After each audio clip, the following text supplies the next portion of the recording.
Okay, great. Thanks for the introduction, and I'm really glad to be speaking to all of you. And I think I can see the chat window, so feel free to interrupt or send a chat message. And happy to answer any questions. Okay, so today I'm going to be telling you about some work I've been doing with some colleagues, mostly Google, on trying to accelerate computational fluid dynamics and simulations using deep learning.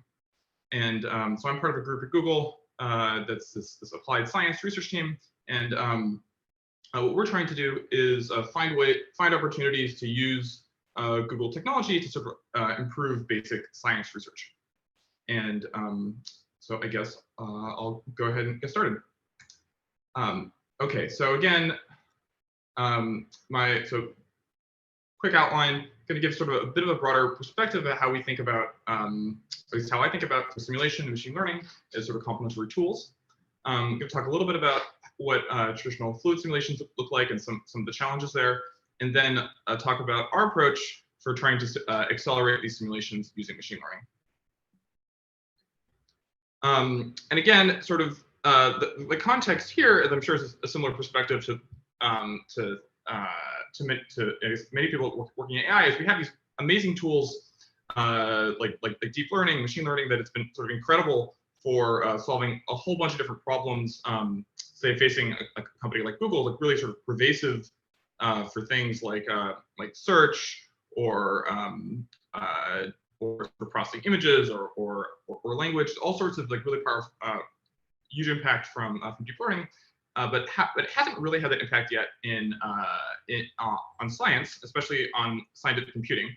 And so we're trying to figure out what ways we can sort of use this technology for solving science problems. And the challenge here, so what is scientific computing about? Well, people do a lot of different things. Scientific computing is sort of incredibly diverse, solving all sorts of different problems. But for the most part, scientific computing is a matter of figuring out how we can best solve some sort of known equations. So I like to think a lot about problems like weather and climate forecasting. So weather and climate forecasting is interesting because we pretty much actually know sort of all the physics of weather and climate. There's some sort of details we don't know, but for the most part, we can make sort of incredibly detailed and accurate simulations, especially for, say, weather forecasts that are really useful, that sort of simulate weather all over the world and can tell you pretty well what the weather's going to be like next week. And that's sort of an incredible achievement of scientific computing over the past really, I don't know, since the probably the last 70 years or so. It's a large part of why we have these. Why we have computers in the first place. And so what goes into these simulations is sort of sets of known equations that come from basic physical laws. So things like the sort of the basic equations of fluid dynamics on a rotating sphere. Then there are like a lot of there's a bunch of equations I didn't include here that are sort of even sort of more detailed models for things like moisture or solar radiation. And then, of course, there are like lots of different parameters that go into these simulations as well. So things like what is the initial condition of the system, sort of where is, what does unmodeled things about, so like what the Earth currently looks like. But basically, a simulation lets us take all this sort of very basic description of say what the world looks like, and we can run these incredibly detailed simulations that really let us see all these implications that are not remotely obvious from the equations themselves. So that's really what scientific computing, especially large-scale scientific computing, is about. Okay, so the way that we typically solve these equations, I'm not going to sort of go into this in great detail here, but basically we start with well-tested, sort of well-established physical principles, things like Newton's laws of motion. From those, we can derive basic equations that we really trust and believe in, like the Navier-Stokes equations for fluids. And then we have various ways of approximating these equations on computers. And typically, these involve things like involve things like finite difference methods for approximating derivatives. And there's a whole sort of huge suite of different numerical methods that are sort of guaranteed in some under some conditions to sort of to exactly solve these equations. So this works great. This works great in principle. I mean, in the cases where we can solve these, where we can actually nearly exactly solve these equations, when the models we get from solving the equations sort of generalize extremely well, of course, because we're just solving known physical laws. We can characterize the error of these equations by things like the like grid spacing. We have we have like pretty good. In many cases we have like very clear error bounds, which are great. Of course, the challenge is that these methods are developing new types of methods like this can be challenging. You have to know a lot of math, and it takes a lot of human insight to do that. Of course, there's a huge amount of structure as well in the solutions to these equations. Things we see, phenomena we see in weather that aren't actually that structure doesn't actually go into these numerical methods at all. For the most part, so it's hard to make use of sort of the structure, the emergent structure of that we see in the simulations.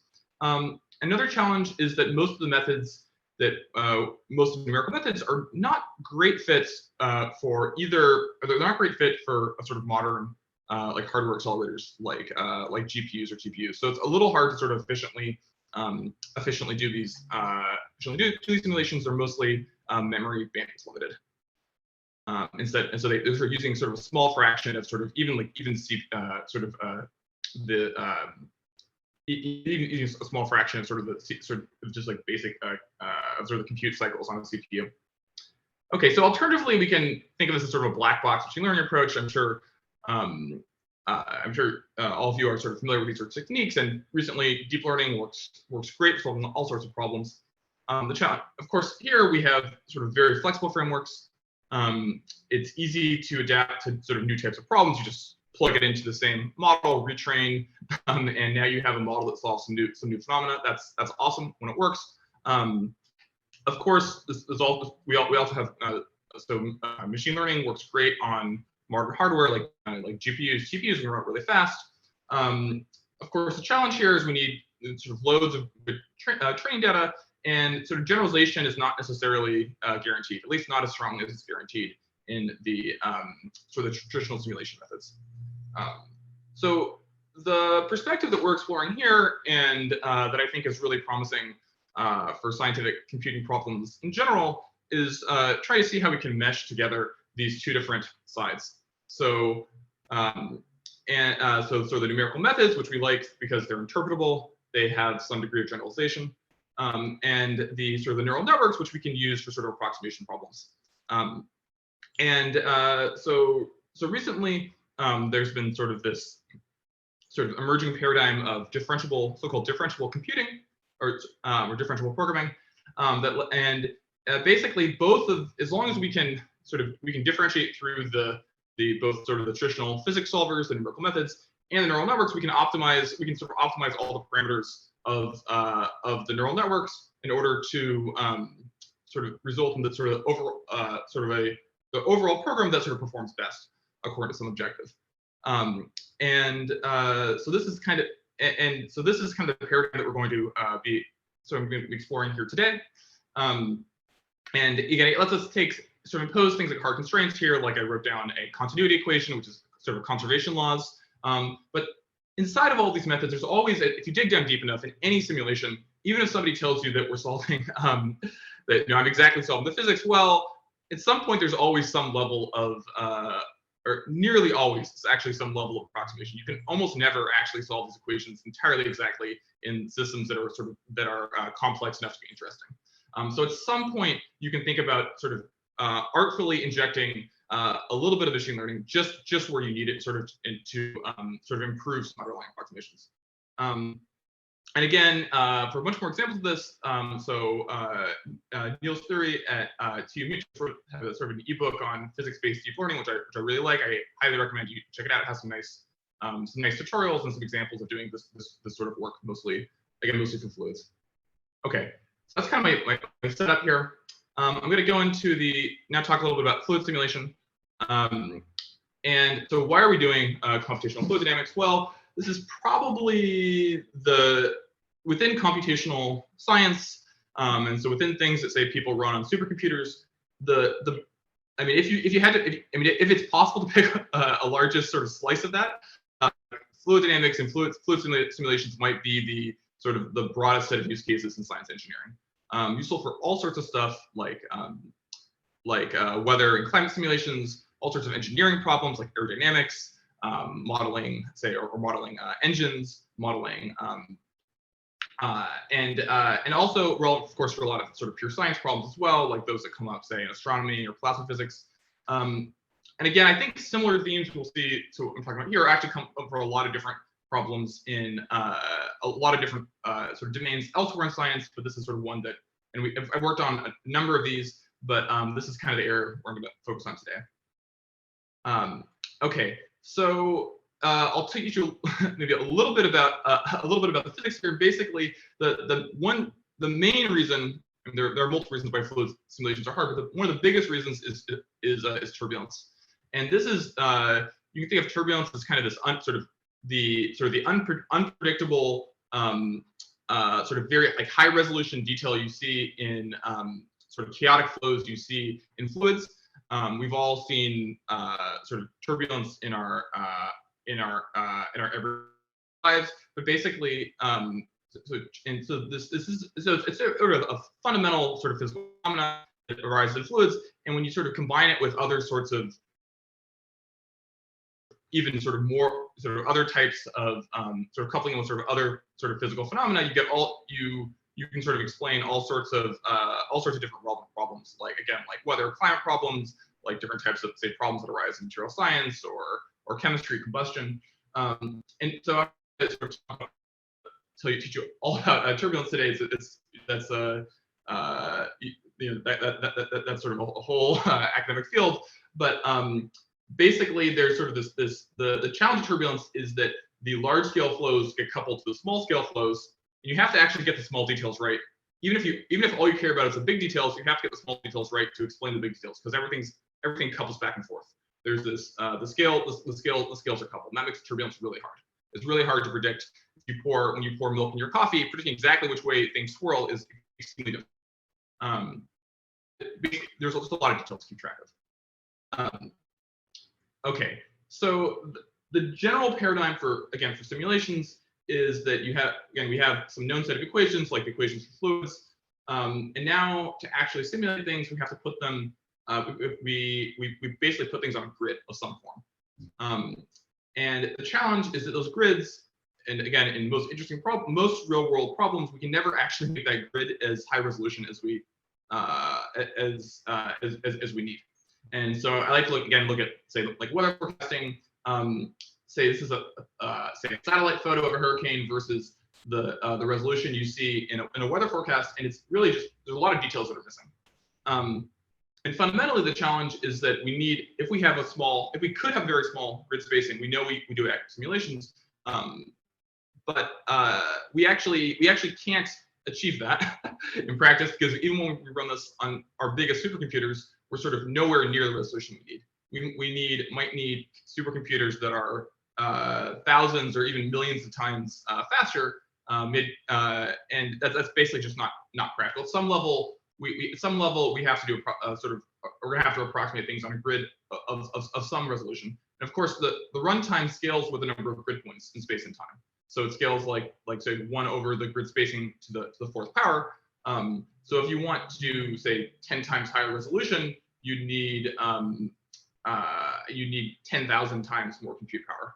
And so that's become a problem. I mean, for a while, I think we sort of as computers got faster and faster with Moore's law, we were able to. I mean, we've been able to do bigger and bigger simulations, but we're still we'll probably never get to the level of sort of being able to sort of resolve all the details that you might be interested in for weather or climate simulation. So given this paradigm, how can we better sort of we don't have enough? How can we better improve sort of the accuracy of these Coarse simulations? So I want to sort of go through a sort of simple example of what sort of what this coarse graining looks like for fluid flows. So on the left, I have some sort of a simple simulation here. This is just basically smoke kind of moving around in a in a fluid flow, and so here on the left is sort of the high resolution sort of ground truth. On the right is sort of what would happen if you just sort of average this onto a coarse grid. And this sort of exact coarse graining, actually, this is actually enough information to do a lot of useful prediction. It's not as pretty as our picture is what we have on the left, but it tells you roughly where the smoke ends up. And in practice, certainly, say I'm here in California, we have a lot of wildfires. It's kind of a slightly smoky day today. I'd love to be able to know exactly when it's going to be a smoky day in San Francisco.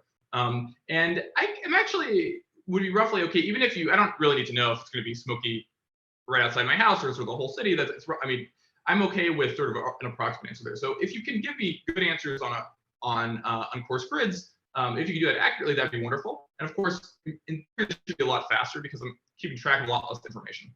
The challenge is that in practice, when you do this with traditional numerical methods, two types of things go wrong.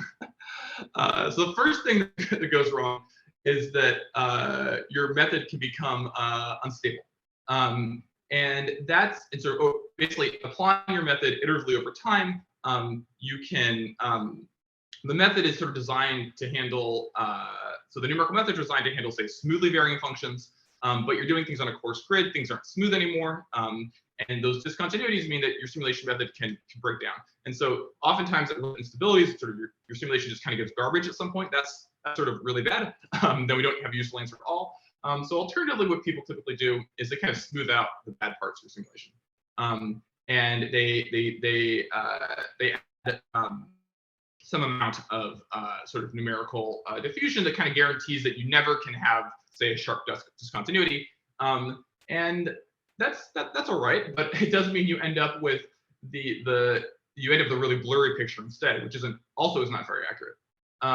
So that's kind of the challenge of coarse graining. Our hope is that we can do a better version of coarse graining with machine learning, and that'll be a useful way to speed up solving these equations.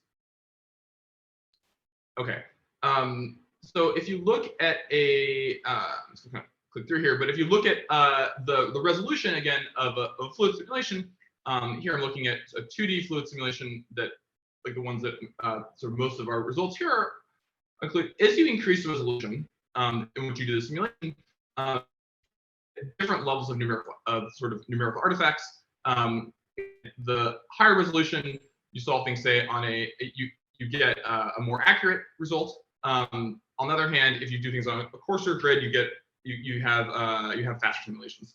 And you can kind of sketch out sort of a pareto frontier of sort of the accuracy versus runtime.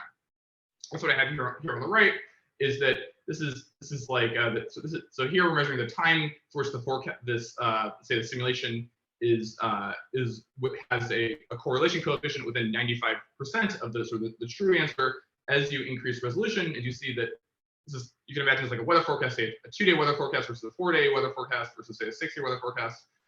You can be accurate as you increase grid resolution. You're accurate for increasingly longer amount of time, but the runtime also increases significantly. In this case, for this simulation, every increase is about a factor of 8 in runtime, and you can see it's a log scale. So you get more accurate simulations, but they're also much more expensive. And so our goal is, I think we really will have made progress if anywhere on this sort of Pareto frontier of sort of accuracy versus efficiency, we can improve this. So if we can improve this trade-off, then we've made something that's useful. And so that's kind of the challenge for this work. And with that, I'll talk about sort of our machine learning approaches. Okay, so we've so our perspective, because we want to kind of marry the best of the machine learning and the numerical method approaches, is that we wanted to sort of start with the capability of having basically having a simulator, sort of differentiable simulator in which we can inject machine learning. So we wrote this library we called JAX CFD for doing sort of research in computational fluid dynamics. So this is a library where we built sort of some basic sort of I'd say, I guess relatively simplistic methods for computational fluid dynamics. They're not the fanciest, but not the very simplest either. And we wrote it in JAX. This is something, and so this is sort of a research project, but we did this because first we wanted something that was sort of a fully differentiable library for fluid dynamics, which there are sort of a few of those, but not. But we wanted, I guess, only sort of still very, I guess it's sort of, yeah, but traditional simulators are not differentiable. We wanted the ability to sort of fully sort of control sort of how we want to sort of be able to inject machine learning in different parts of this process, and to do things like have, say, machine learning for, say, an interpolation scheme that enters inside of a CFD solver. We want something that can run GPUs and TPUs, and that's something that machine learning frameworks like JAX do pretty well to make that pretty straightforward. And again, we wanted the ability to sort of build in sort of numerical methods. So that's kind of the foundation here, and we've been doing a lot of sort of this is, I guess, more of a sort of I guess an example than we've been building upon this, and we've for a number of other sort of approaches as well, sort of in this paradigm. Okay, so within this library, we're sort of consider a variety of machine learning approaches for trying to solve this coarse graining problem. And so our perspective to try everything and really see sort of quantitatively what works best. And so we're considering models sort of ranging from what you might call, say, a pure machine learning model that sort of just, say, uses a neural network to sort of evolve the system over time, to methods that include sort of increasing levels of sort of physical priors. So of course, even this pure machine learning method, we're actually going to build in some physical priors, and that's because we're going to build it on top of convolutional neural networks. And so the convolutional neural network in a sort of recurrent structure as well, predicting one step into the future. This guarantees two important priors. One is locality, so it's local in space, local in time. That's true of the equations. It's also translation invariant. That's another important prior. You shift the fluid by a little bit, and then the laws of physics should be the same. Those are two important priors that should hopefully mean even the pure machine learning methods have some level of generalization. We're also going to have them predicting change, sort of incremental delta in the state, and that's another sort of physical prior as well that we know from the equations. We're solving an ODE that evolves continuously in time. Okay, and then there's two types of sort of more machine learning methods that we do. One version is to take this traditional physics solver, which we know is not going to be accurate on the coarse grid, but maybe we can just add a correction afterwards and kind of fix up the mistakes. We call that the learned correction models. And the other type of model that we look at is or sort of models where there's actually somewhere inside the physics simulator, there's some sort of approximation. Here it's an interpolation step, and we're going to use a neural network to sort of control how that interpolation happens. So we're going to actually put machine learning kind of all the way sort of inside the numerical, inside the physics, and so really do everything inside the framework of the sort of traditional physics solver. And so this is kind of the range of models we're sort of looking at. These are, and now it's a question of really what works best. Yes. Okay. So again, when we go through how we're actually going to train these models. So again, the perspective is we want to run things on really coarse grids because coarse grids are fast, and if we can make an accurate simulator on coarse grids, that should be great.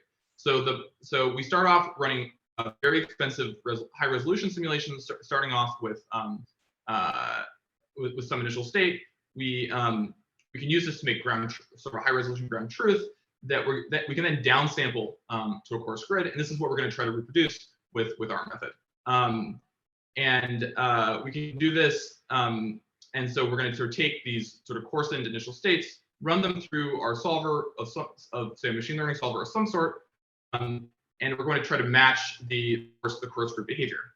And of course, we're going to optimize these parameters using stochastic gradient descent and sort of the standard deep learning paradigm. We're going to unroll this the sort of simulations through a bunch of different time steps, and we do that so that we can do sort of an end-to-end training here to sort of match the dynamics that happen over a large number of time steps, which is ultimately what we care about in methods. And we'll have some sort of simple loss, like a mean squared error, sort of summed up over a bunch of steps. Okay, so I'm gonna talk a little bit about, I'll sort of tell you about sort of the setup, our perspective on how we evaluate these models, and then I'll show you a bit of the results. And that's what we're looking at here is, first of all, we care about sort of first metric we care about is sort of pointwise accuracy. That's whether you can like sort of quantitatively exactly reproduce sort of the true, say the true, like the ground truth simulator. So that's sort of one that's sort of similar to our training loss, where we use like an L2 loss. We also care about a statistical consistency. So does the simulation sort of look right, even if it gets the details wrong? Does it look like a, say, like a fluid flow? And that's something that people care in. Again, if you want to sort of trust a simulator, a lot of cases people actually only care about that statistical consistency. So an example here would be the difference between a weather forecast and a climate model. So a weather forecast, you really want to accurately predict exactly what is the weather going to be like tomorrow or next week. You want to know, is it going to be hot? Is it going to rain? You really want to predict, say, the temperature exactly. On the other hand, if you're trying to predict what the weather is going to be like, say 10 years from now, it's impossible to predict the weather on any given day, but you can predict statistically, say, what is the chance that it's going to be, what is the probability that it's going to be a drought, or what is the probability that what is the chance that there will be, say, like a severe weather event. So those are kind of the two sort of main families of metrics we're looking at. And of course, we also care about sort of the sort of computational performance as well, in terms of how practical these methods are. And then from the other side of things, especially for these scientific applications, if we don't really want to have to build a new fluid simulation model for every single data set we could possibly consider, we'd really love if there's something universal about the phenomena that we're simulating, like turbulence, for example. We'd like to be able to sort of build models that they should be able to generalize. So they should be able to generalize to different sorts of sort of related setups that's still solving the same underlying physical phenomena, even if some of the details have changed. And this is a great strength of traditional numerical computing approaches that we love to. That really, in order to be sort of scientifically useful, our methods have to sort of meet that as well to some extent. So here, there's sort of three types of generalization we consider. The first one is pretty simple, but it's just thinking about things on a bigger domain. I train things on a small little patch. Can the method also work on sort of a much bigger world that is maybe too expensive to use for training data, but is sort of at the scale that sort of larger scale that might be interesting. So for example, can I train a simulation on, say, like a little maybe a little patch of the world? Say, could I run a simulation on, say, a 100 by 100 kilometer grid, and would it generalize to doing the whole world? That's sort of one test. The next test we do is sort of a test of sort of changing how we force the system, so letting it be, instead of being a system that's sort of stationary turbulence, we let it be a decaying turbulence. And then we also consider a case where we try to extrapolate to more complicated and more turbulent flow at it, and that's characterized in for fluids by things called the Reynolds number. And that's sort of the case on the right, where you can see there's sort of more of these high resolution details that are sort of quickly changing details. Okay, so let me talk about the sort of, let me sort of step you through some of the results. So first, how well does this work when we run this on what you might consider sort of this is just testing generalization to a different set of initial conditions. So we haven't seen exactly these initial conditions, but it's still statistically similar to the trained data set. This would be, say, really like sort of the standard setup for validating a deep learning model. And here, what we look at is how well can we trace the details of the flow over time. And so at the top, I have my ground truth simulation. Here I ran it on a 2000 by 2000 grid. And then I have two models on a 64 by 64 grid, which is a lot coarser. Let's take a look at this yellow box here, which kind of shows one of the details, one of these vortices, as it changes over time, as you unroll it for hundreds of time steps. And what you can see is that here what I call the LI models is one of our machine learning models, our best performing one that does these learned interpolations. It can actually trace the detailed exact location of this vortex for up to around even it's not exact at 1500 time steps, but it still looks similar. There's still some correlation. That's kind of when it breaks down. In contrast, the baseline method that we look at here, so the baseline simulator on this Coarse grid, it starts getting the details wrong sort of much faster. After about sort of 1/3 the number of time steps is sort of when you start to see it break down in accuracy. And on the right, you can make some plots to see how this compares, to see our method in the dashed line versus running the baseline simulator at a bunch of different resolutions. And so this gives us a way to interpret how well our model works. So we really like to sort of compare to say effectively what resolution would I need with the baseline simulator. That gives us a sense of how well we're doing. And what you see here is, we're about halfway between these two lines here, which are the model with sort of an 8 times coarser grid and a 16 times coarser grid. So we're something like maybe a 10 or 12 times higher effective resolution with our machine learning method, in terms of how good the solution looks like when you unroll over a large number of steps, how close it is, sort of this pointwise accuracy metric. Let me briefly show some of these results for generalization tests. So one of these is we run things on like sort of running things on like a domain that's about twice as large. There, the results look very similar in terms of the effective resolution. Again, it's also about sort of a 12 times higher resolution. So that in this case, that shouldn't be too surprising, because we did actually build in this sort of scale invariance into the numerical method. We have the translation invariance in locality, so that this is kind of reassuring but not surprising. Then we can also look at some more generalization tests. So now we're looking at a fluid flow like this decaying test, where the flow actually gets it gets less complex over time. It sort of decays into only a few vortices. And we didn't train our model to do this, but our model did learn. But we trained it to sort of only do these sort of stationary flows. But the model still actually works pretty reasonably well. It doesn't work as well as it did before. Now it's only about something like perhaps equivalent to about, say, the 8 times higher resolution instead of 10 or 12. But it's actually still capturing. It's still doing pretty well, and it's maybe doing a little bit worse because it was sort of optimized for doing the complex flows early, as opposed to handling these sort of smoother flows. And of course, we could imagine retraining a model from scratch to say handle decaying turbulence, but it's reassuring that our model actually still works pretty well in this case.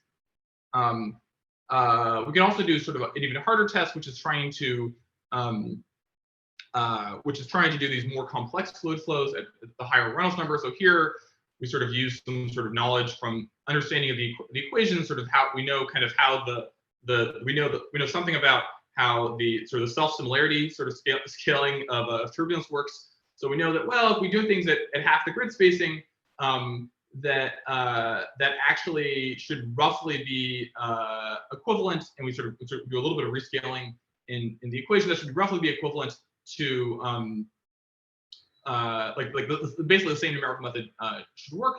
And here it doesn't work quite as well, but again, we still see something here. It's between maybe a 6 times higher resolution, but it's not awful, and it's still significantly better than sort of the baseline that doesn't the baseline coarse grid simulation.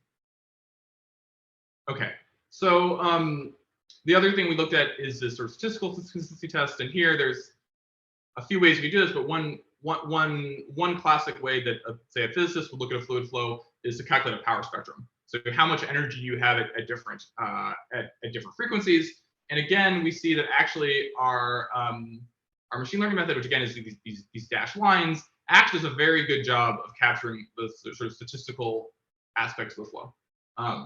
And it seems to be, so from a statistical perspective, it seems to be pretty good. Maybe even better than it's doing in terms of pointwise accuracy. Okay. So now we're at the point where we have all these metrics. We have a bunch of different generalization tests.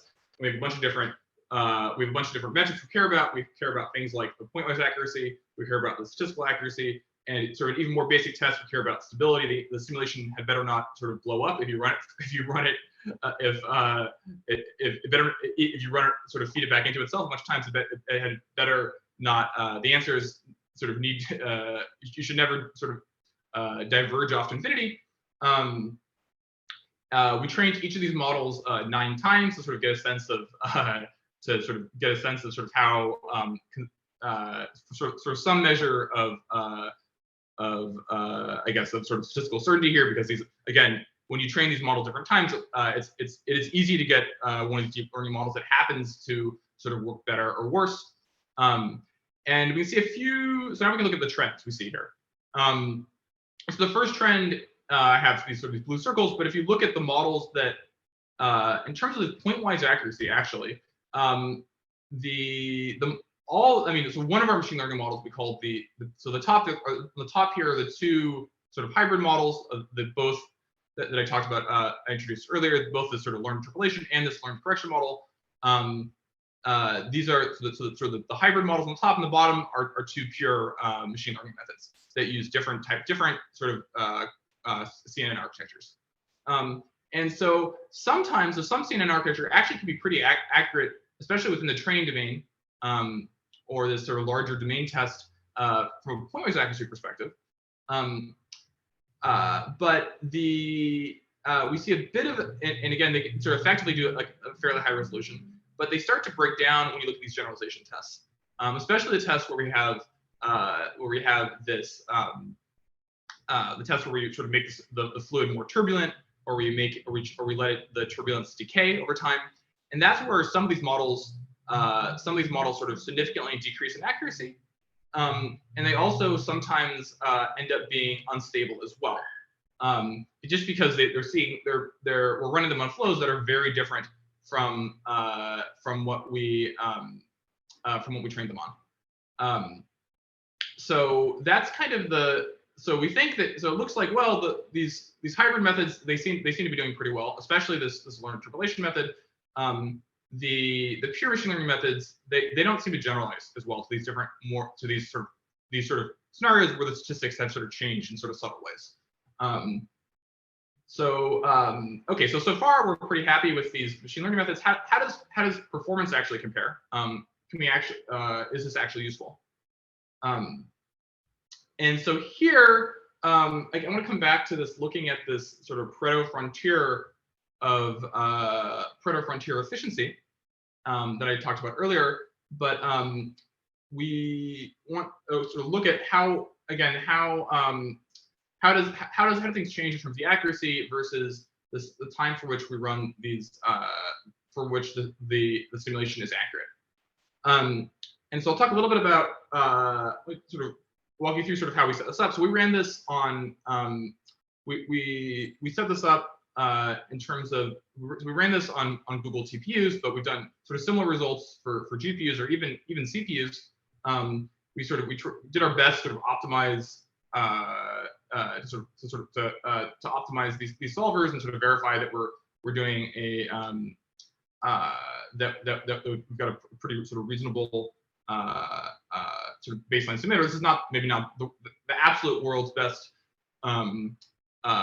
simulator that we wrote here sort of from scratch, but we think it's sort of within, it is a pretty reasonable approximation of sort of a state-of-the-art method. It has the right sort of computational scaling, for example, with it's sort of all these methods are sort of near sort of very sort of pseudo-linear, almost linear in terms of runtime, the number of grid points. And then, so let me I'll show you the results here on the right. Again, you see is that our method we can kind of sketch out a new sort of frontier here in the sort of efficiency versus runtime sort of proto frontier. And if you look at, again, at this so for example, the size of this gap here is about, I wouldn't put too much faith in these exact numbers, but the gap here is about a factor of say of 80 or so in terms of the speed up. And that's because we're able to run things. We're running things on, again, say a 10 times coarser grid with like similar accuracy. And that 10 times coarser grid is a lot faster. So this is a little subtle, I thought, in terms of why this is faster. Because of course, if you run these methods on the same resolution, the deep learning methods are actually slower. And that's because they're doing a lot more compute in every time step. So instead of just doing sort of a handful of operations in the sort of standard solvers, we're feeding things into some giant neural network that uses sort of a whole bunch of sort of dense matrix implications. So we're using, actually, if you count the number of flops, we're using something like 150 times more flops.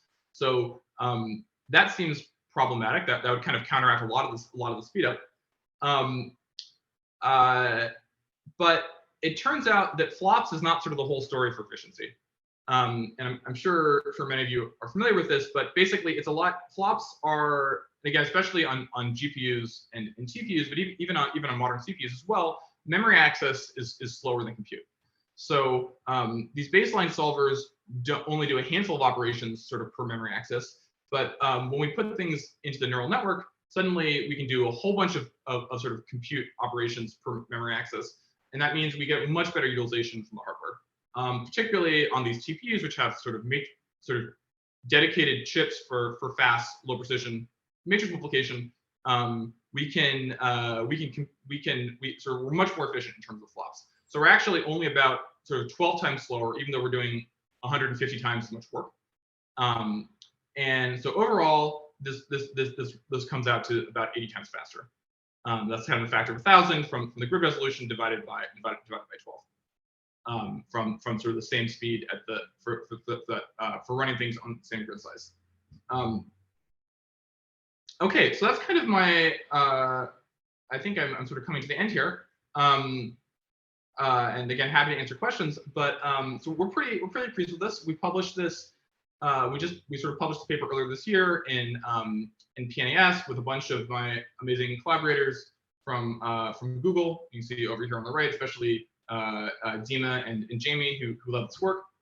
You can also find our code on GitHub. We're still actually still sort of finished. There's so we're still adding a few more notebooks to that repository, and also sort of continuing to sort of explore follow-up work. In summary, I think this paradigm of the taking traditional numerical methods that people have been working on for sort of in science for decades, and trying to sort of add in a little bit of sort of deep learning magic. Don't entirely overhaul the whole thing, I think, but we can add in a bit of some of these innovations from deep learning, like easy automatic differentiation, sort of easier sort of codes that run easily on accelerator hardware, and of course sort of approximations like sort of better machine learning, like deep learning. These tools, they don't transform how we do scientific computing. They do give us a new toolkit that lets us build sort of better methods sort of more easily. So I think that there's a lot of promise. I mean, both for fluids and sort of more broadly in scientific computing, from sort of adding on sort of adapting numerical methods in this new paradigm. And I guess I say I already have my first question in the chat. I guess we can go. We can sort of start going into the questions. Thanks for your attention. Yeah, sounds good. Thank you. David, do you want to directly ask a question, or maybe I can ask it for you? Okay. So basically, the question in the chat is, do you have 3D results? That's a great question. And the answer is yes, but not well. We're working on it, but not so. Not I can sort of give you a little preview. So these are all in 2D simulations, and so we did 2D simulations because every time you add you go to a higher dimensional PDE, the computational expense kind of increases by a few orders of magnitude. So sort of we did a lot of earlier work. We had an earlier PNAS paper where we did 1D PDEs. Those models train fast. You can train one of those models end to end in like, I don't know, like 5 minutes. That's wonderful for experiments. these models you train, end to end, they take, I don't know, some number of hours, maybe a day. The 3D stuff is sort of even slower. But we have been doing this. And I'll say that, so far we've been seeing, so we haven't, this is kind of sort of hot off the presses, so to speak. We haven't exactly quantified, we're not sure exactly how much of a speed up we're getting, because that's a little bit harder. We're not sure our code's entirely optimized yet, but we are solving things on significantly coarser grids with the 3D simulations. 3D is harder. The sort of the physics changes, and it is fundamentally hard to predict. So we're seeing something more, I don't know, right now I'm seeing something more like a sort of 6 times higher resolution instead of a 10 times higher resolution. But it seems like the same sort of ideas should work in 3D. And that's sort of one of the directions we're going next with this. Cool. Yeah, there's another question. What about sequentially or fully coupled PDEs? And the other question is what to do if you don't know the governing equations? That's a great question. Okay. Yes. So right. So we can absolutely. Again, if you look at real applications, say you look at the weather or climate simulation, we do have it's more than just the fluid equations. There are other PDEs that sort of come in as well. And so in principle, I think there's kind of a couple of approaches we could take. One approach would be to say, well, I'm just going to try to accelerate the fluid simulation part. In a climate modeler will call that the dynamics of your model, just the fluid flows. And I'm going to plug in my other equations to solve the sort of more traditional numerical methods, and hopefully the methods you sort of build in some of the physical constraints. Hopefully your simulator should generalize to being able to handle some other sort of detailed to handle some of the PDEs that are sort of solved with sort of the more standard numerical methods. So I think that's of course the other approach is that you actually sort of retrain things sort of end to end with those extra equations coupled in, and sometimes that probably makes sense. Like we really care about good weather forecasts, so we should try an optimized version of these models. But those are kind of approaches. Let me get into the second question. What do you do if you don't know the governing equations? So this is, I guess, a good question. I guess this. So to be honest, I'm a little puzzled. This is something that I don't know if there's something a particular example that you had in mind here, but I've seen there've been a lot of papers in the machine learning literature recently, sort of physics and machine learning, where people have been trying to discover equations. To be honest, this puzzles me a little bit, because when you talk to a scientist, almost always they actually know the equations they care about. The question is not so much what equation should I be solving, but maybe there's some unknown parameters inside the equations. So in a turbulence, say for fluid simulations, for example, they know that you're solving the Navier-Stokes equations. There's no doubt. But physicists will sort of include these terms they call them closure models. But there's sort of there's some scales they don't resolve, and they say, well, one little extra residual part of the equations what's one little sort of part that we're not quite sure what the right result should be. We have some models for this, but we don't really know we don't really know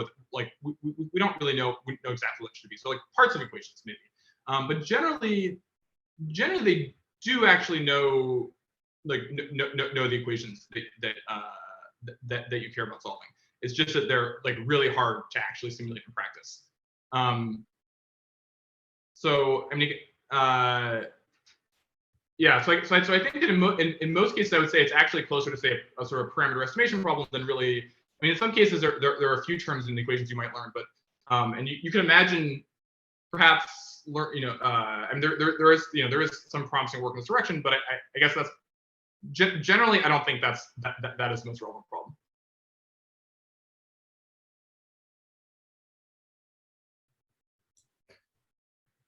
Yeah, there's a follow-up question, I think, by Galen. Basically, yes. Yeah, basically, what if you know the governing equation but not enough compute power? Yeah, so I guess one important limitation here, right, is we did do these ground truth simulations that were sort of you might call we did have to actually run sort of, in order to sort of train this method, we did have to sort of run these sort of large scale simulations to kind of to make the training data. So here, this is definitely more challenging, I think. So one hope, and we have some sort of some evidence here, is that actually if you build enough of the physics, you can maybe actually extrapolate to some extent to solving sort of expensive simulations that you couldn't afford to do. So one example would be maybe I can't really afford, these methods extrapolate very well to running things on larger domains. So I could train a model on a small domain, and then it actually extrapolated well to a big domain.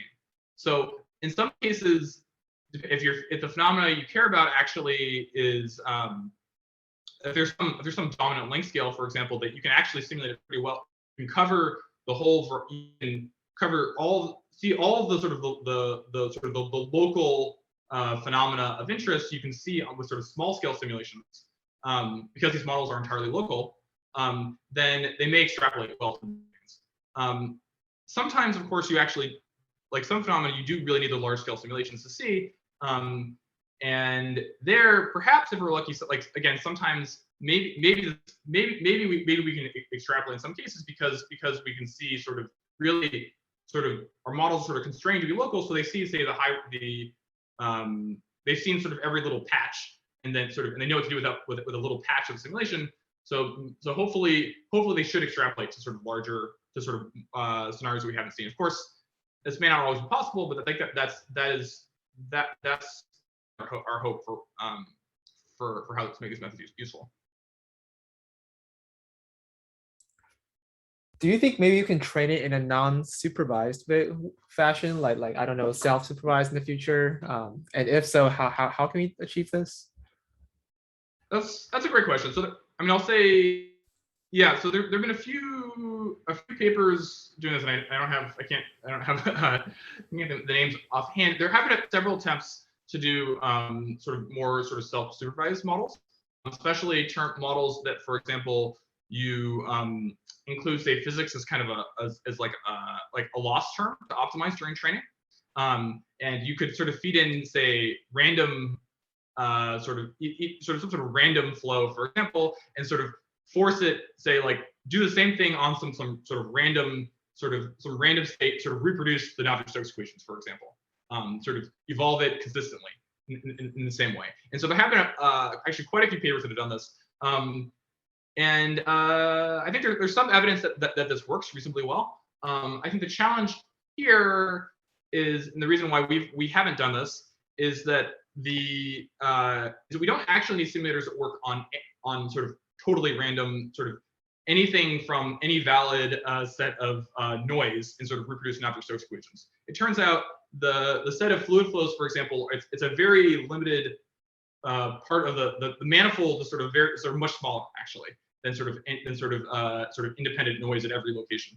And so we really need methods that are sort of specialized to, given that you have, say, some evolving turbulent flow, can you evolve that turbulent flow to the next moment in time?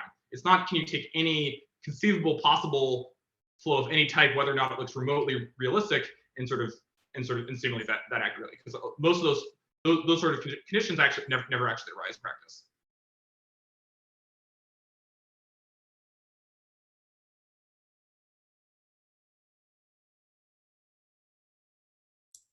Makes sense. All right. Is there any are there any other questions, comments, feedbacks, or other things for Stephan?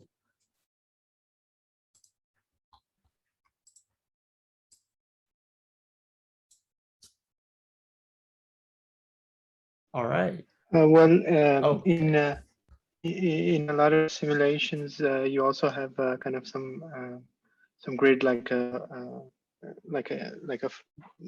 wing section or something like that. Could you also incorporate those kind of such a pipeline, data pipeline, where you have also some obstacles in the flow? Yeah, that's a great question. So yes, obstacles and boundaries are, I should say, one very important case that we didn't cover in this paper. And it's something that we've been sort of starting to work on now. But I think especially, so I mean, this scenario here, especially in the 2D turbulence is somewhat relevant for these sort of climate weather scenarios, but it's still a pretty abstract sort of problem. It's really a pure physics problem. It's not actually useful yet. Most in the real world, all fluids have boundaries. So that the things don't extend infinitely in every direction. So that's one very important difference, and particularly around flowing around boundaries is very important for almost all like engineering simulations, for example. If you need to model, say, the lift on a wing, or how fast a fluid flows past the turbine, like all those things involve boundaries. Boundaries are, and in principle, we think that we can use similar techniques. Although there are some aspects of boundaries that are a little tricky in the sense that actually, mostly in that the flows don't look, they no longer look homogeneous in space. And the hardest part with boundaries is actually the hardest part of flow is actually the vicinity of boundaries.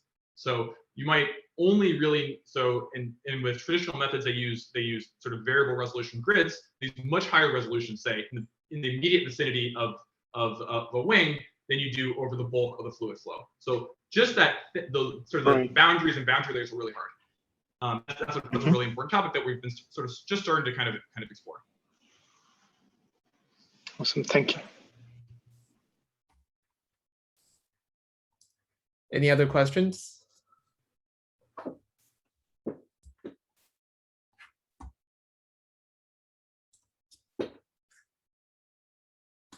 Cool. All right. Thanks again, Stephan. And just a reminder for everyone else, we're meeting again next week at the same time for another talk on, I think, political polarization and hate speech, which is an interesting topic as well. All right. Thank you, everyone, especially Stephan, for participating in the talk today. Yeah, that's it. Take care.